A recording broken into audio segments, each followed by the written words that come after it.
Summary of The River We Remember, a novel written by William Kent Krueger.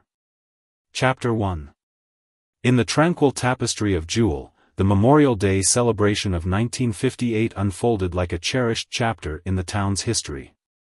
With its origins as Decoration Day, the holiday was an occasion that resonated deeply with the rural community, especially the hard-working farmers of Black Earth County. It was a reprieve from the backbreaking labor that defined their days, a moment to revel in the promise that late May brought, with its fragrant blend of green shoots, blossoming wildflowers, and the sweet scent of freshly mowed lawns. Known as the Gem of the Prairie, Jewel wore its moniker proudly. The Grand Courthouse, constructed 2 decades after the Civil War, stood atop the hill, crafted from granite quarried 70 miles north in the Minnesota River Valley. The main street, flanked by family-owned shops, told the story of a town where tradition and pride were deeply intertwined. It was a small town by urban standards, lacking stoplights, and with the only grocery store, Huber's, in business since the turn of the century. To some, it might have appeared sleepy. But in 1958, Jewel was vibrant, pulsating with life and, unexpectedly, a shadow of death. The Decoration Day Parade was the crown jewel of the celebration. Veterans, dressed in faded and ill-fitting uniforms, marched alongside younger servicemen from World War II and the Korean War, displaying a poignant spectrum of history. Gunther Haas, the oldest veteran, rolled along in his wheelchair, a frail figure waving a small flag. The Jewel High School Band, the fire department with its raucous engines, and the Black Earth Trotters on their adorned horses added layers of festivity to the procession. Mayor Jack Harris, in a shiny red Edsel convertible, led the parade down the main street, where cheers and applause filled the air. Yet, among the revelry, Sheriff Brody Dern remained conspicuously absent. A decorated veteran himself, Brody never joined the parade, always citing duties as his excuse. In his realm at the county jail, he oversaw the sole prisoner, Felix Klein. Felix, when sober, was a peaceful and decent citizen of Jewel. However, his battles with inner demons, especially when fueled by wild turkey, led to regrettable incidents, from attempting to set fire to the water tower to wandering the town in his long johns on New Year's Eve. As the Decoration Day Parade unfolded on Main Street, Brody and Felix engaged in a game of chess. The rhythmic sounds of the high school band, the cheers, and the occasional sirens from the fire engines provided a distant backdrop. Hector, Brody's golden retriever, lay nearby, a silent witness to the unfolding events. In the midst of their strategic chess moves, Herman Ostberg, a small and excitable man, burst into the jailhouse, breathless and wide-eyed. In a state of urgency, he revealed shocking news about Jimmy Quinn and Catfish. Brody and Felix, perplexed, turned their attention to Ostberg, urging him to share the unbelievable tale. According to Ostberg, Jimmy Quinn had met a gruesome fate at the hands of Catfish, devoured down to the bone. The revelation sent ripples of disbelief through the room. Brody, drawing on the stoicism acquired from his war experiences, calmed Ostberg and asked him to recount the details. As the story unfolded, the once idyllic atmosphere of Jewel took on a disquieting hue.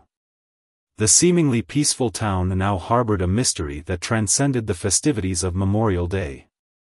The juxtaposition of celebration and horror cast a pall over the Gem of the Prairie, leaving its residents to grapple with an unsettling reality that threatened to unravel the very fabric of their close-knit community. Chapter 2. In the quaint town of Black Earth County, where the air was thick with a mix of festive cheer and an impending sense of doom, Sheriff Brody found himself entangled in a macabre mystery. The dialogue between the characters unfolded in Brody's office, a small haven in a town where everyone knew everyone else's business. Sam Wicklow, the gruff editor of the local newspaper, stood at the threshold, his denim-clad figure a stark contrast to the celebratory atmosphere outside. With a full beard that concealed scars from his time on Iwo Jima, Wicklow was a man of resilience, his countenance belying the truth of who he was. He had a knack for defending unpopular editorials and asking hard questions, a skill sharpened by his wartime experiences. As Brody engaged in a conversation with Herman Ostberg, the witness to the gruesome discovery, the details of Jimmy Quinn's demise became increasingly unsettling. Ostberg, matter-of-factly, recounted how the channel cats in the Alabaster had nearly devoured Quinn near the bridge on County 7. The gravity of the situation hung in the air, and Brody, despite his seasoned demeanor, couldn't conceal a furrowed brow. Felix Klein, a character with his own quirks and complexities, was present in the office, still clutching a chess piece. His interest was piqued as the discussion unfolded. Felix, whose own circumstances were less than ideal, noted casually, "Good fishing under that bridge. Nice deep water there." The conversation meandered through the details of the gruesome discovery, with Ostberg confirming Quinn's demise. The scene painted by Ostberg's words was one of horror: driftwood, a makeshift grave, and the remains of a man who had fallen prey to nature's brutality. Felix, interrupted mid-chess move, injected a touch of practicality into the conversation. Observing the advantages of fishing near the ill-fated bridge. The contrast between the grim reality of Quinn's fate and Felix's seemingly detached observations added an eerie layer to the atmosphere. As the conversation progressed, Brody, a man of duty and responsibility, recognized the need to investigate the scene. Ostberg, who had stumbled upon the gruesome discovery while planning a fishing trip, volunteered to guide Brody to the location. In a surprising turn of events, Sam Wicklow, the ever-curious journalist, expressed his interest in accompanying them. Brody, without much thought, agreed to Wicklow's request. Felix, always eager to be part of the unfolding drama, chimed in, expressing his desire to join the investigation. Brody, keys in hand, led Felix back to the jail cell, intending to secure him before embarking on what promised to be a disturbing and challenging investigation.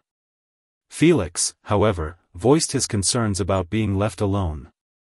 The exchange between Brody and Felix offered a glimpse into the uneasy dynamic between lawman and detainee, a delicate balance of authority and vulnerability.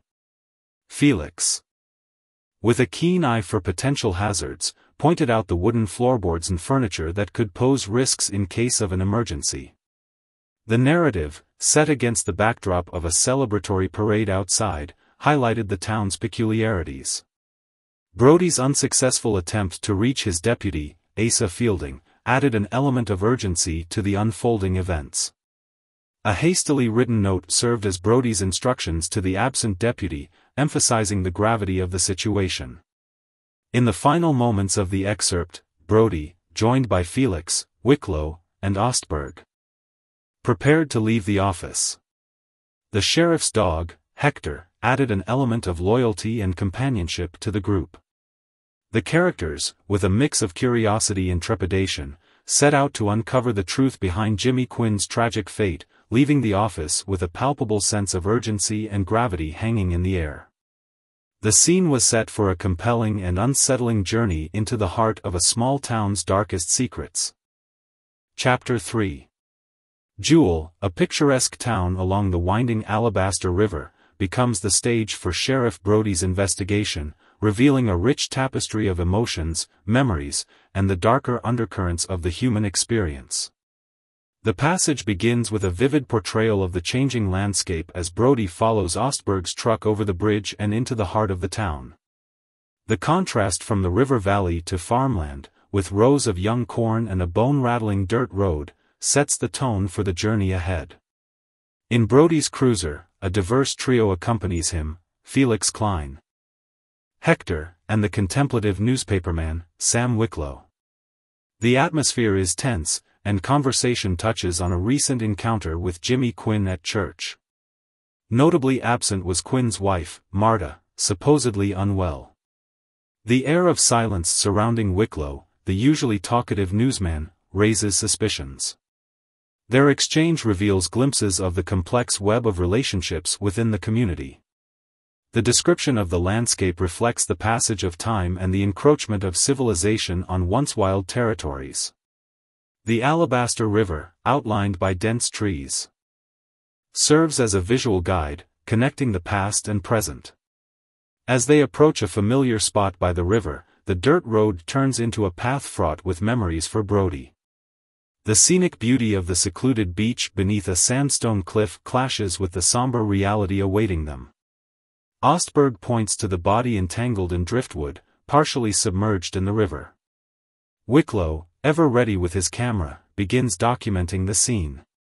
The gruesome details, the red hair identifying the body as Jimmy Quinn, and signs of decay create a chilling tableau.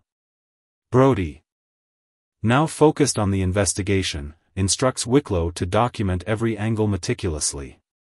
The subsequent scene, where they lay out the naked body on the sand, is both horrifying and poignant. The sheriff's decision to involve the coroner, Doc Porter, and Deputy Fielding adds a layer of official procedure to the unfolding tragedy. The dynamics between Brody, Felix, still under arrest, and Ostberg convey a sense of urgency and a reluctant collaboration in the face of death. Wicklow's camera becomes a silent witness to the grim spectacle. The narrative deftly shifts between external events and Brody's internal reflections, creating a multidimensional exploration of the characters and the town's history.